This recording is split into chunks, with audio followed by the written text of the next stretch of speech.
Bonjour à toutes et à tous, soyez les bienvenus dans Who's Who Décideur, émission dans laquelle j'ai la chance de recevoir des hommes et des femmes qui font bouger la France, qui visent l'excellence à la française.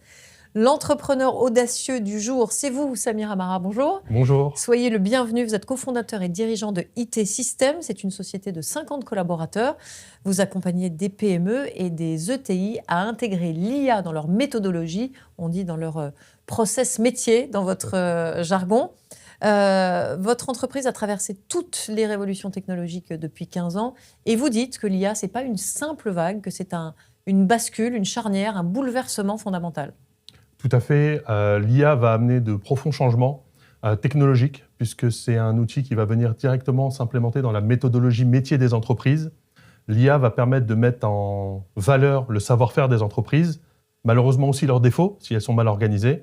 Et donc l'IA va être un accélérateur et va permettre à des entreprises de se développer beaucoup plus vite, notamment pour les petites structures qui vont avoir accès à une puissance de calcul et à des puissances méthodologiques beaucoup plus importantes. Alors vous, ce que vous proposez, tout le monde connaît évidemment ChatGPT, Claude ou d'autres, vous proposez des agents spécialisés.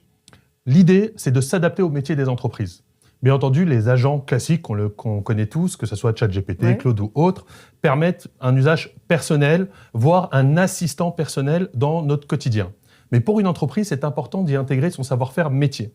Et donc l'idée des agents IA, c'est de pouvoir venir intégrer le métier à l'intérieur du processus pour permettre à l'IA de répondre parfaitement dans l'ADN de l'entreprise. Alors concrètement, vous, comment IT System, comment vous changez le quotidien d'un avocat, d'un notaire, d'un architecte ?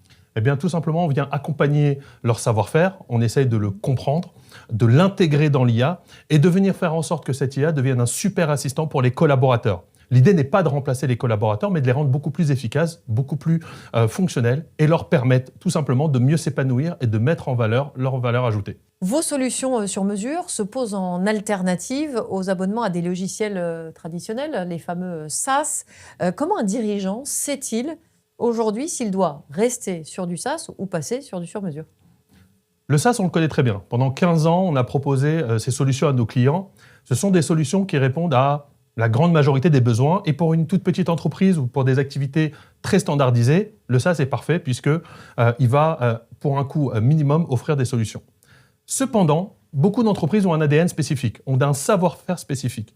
Et l'intérêt de pouvoir faire du développement sur mesure, et c'est notamment grâce à des agents IA qui vont venir développer des solutions sur mesure et réduire fortement le coût, vont permettre à une entreprise d'avoir une solution parfaitement adaptée à son savoir-faire. Donc si une entreprise a un ADN particulier, un savoir-faire unique, l'IA et le développement de solutions sur mesure répond véritablement à un enjeu. À propos de développement, vous avez développé le concept d'hyper-développement. De quoi s'agit-il ? Depuis 2 ans maintenant, nous travaillons sur de la recherche et développement autour d'agents IA que l'on utilise pour nous aussi, pas que pour nos clients. Et nous avons réussi aujourd'hui à optimiser le développement informatique, mais plutôt par le biais de processus hyper élaborés. Nous allons pouvoir développer 30 fois plus vite des solutions et donc rendre accessible au plus grand nombre ces fameux CRM, ces fameux outils métiers. Oui, c'est ce que vous m'avez dit. Vous m'avez dit en préparant cette émission que l'IA permettait de diviser par 30 les délais de fabrication d'un logiciel. Alors comment ? Tout simplement parce que pendant que je suis en train de vous parler, j'ai des IA qui sont en train de développer des solutions de mes clients.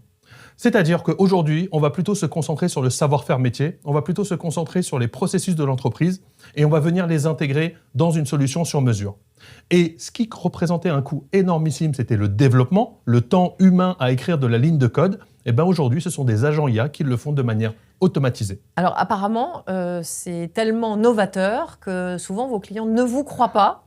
Alors vous leur proposez une V0 sans engagement. Oui, c'est vrai que c'est compliqué d'expliquer à un client que les coûts de développement sont divisés par 30, qu'une solution sur mesure propriétaire dont il va pouvoir bénéficier toute la vie de l'entreprise est facilement maintenable, est accessible aujourd'hui, parce que pendant des années, on leur a dit que c'était impossible. Et bien aujourd'hui, on propose une V0, donc une version fonctionnelle, gratuite, basée sur le cahier des charges de nos clients, pour leur permettre de goûter à la solution et de comprendre qu'on est bien sur quelque chose de réel.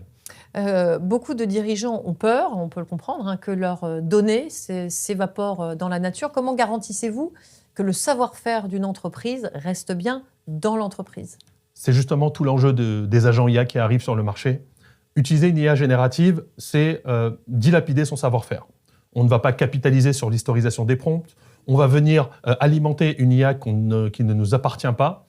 L'important, c'est de développer des agents IA sur mesure qui vont permettre de conserver justement l'ADN de l'entreprise, notre savoir-faire, notre historique de prompting, puisque l'IA, plus on va l'utiliser, plus elle va se renforcer, plus elle va être adaptée à notre besoin. Et donc, on doit absolument maîtriser cette IA. D'où aujourd'hui l'avènement des agents IA et l'importance pour une entreprise d'intégrer non pas ChatGPT et Claude, mais véritablement une IA qui est adaptée à son usage. Vous dites que demain, une entreprise sera valorisée aussi par son IA. Qu'est-ce que ça signifie pour un patron qui souhaite un jour transmettre ou vendre sa société? Les IA, on vient les alimenter, on vient leur apprendre ce qu'on est capable de faire, elles apprennent au fur et à mesure de ce qu'on sait faire, mais surtout elles vont mettre en exergue nos qualités. Vraiment, si on est une entreprise avec de mauvais process, notre IA sera mauvaise. Par contre, si on est une bonne entreprise avec des bons process, l'IA va s'alimenter. Et donc, au fur et à mesure des années, l'IA va apprendre et va accumuler un savoir-faire qui pourra, à un moment ou un autre, être valorisé. Une entreprise qui n'intègre pas aujourd'hui l'IA ne va pas disparaître à cause de l'IA. Mais elle va disparaître parce qu'une entreprise qui, elle, aura intégré l'IA dans ses processus, la remplacera. Dernière question, elle est rituelle dans Who's Who Décideur. Ici, on reçoit des hommes et des femmes qui visent l'excellence dans leur métier. C'est votre cas aussi. Quelle est votre définition à vous de l'excellence et comment vous embarquez vos équipes au quotidien pour tendre vers cet objectif?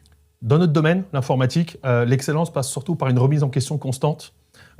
Dès qu'il y a des nouvelles technologies, on s'y intéresse, on est curieux, on se forme, on pousse nos équipes à être curieux. Ça fait déjà plus de 2 ans qu'on a intégré l'IA dans nos processus. Ça fait 2 ans qu'on se casse les dents sur l'IA, mais c'est en apprenant et c'est en étant précurseur sur ce domaine-là qu'on atteint l'excellence et qu'aujourd'hui, je peux me permettre d'accompagner mes clients et de leur proposer des solutions qui sont adaptées à leur temps. Samir Amara, IT System, merci beaucoup d'avoir été avec Merci nous beaucoup. aujourd'hui. Je vous rappelle que cet entretien, comme tous les autres entretiens de Who's Who Décideurs, sont à retrouver sur leséchos.fr et en replay sur whoswho.fr. Merci d'avoir été avec nous. À bientôt.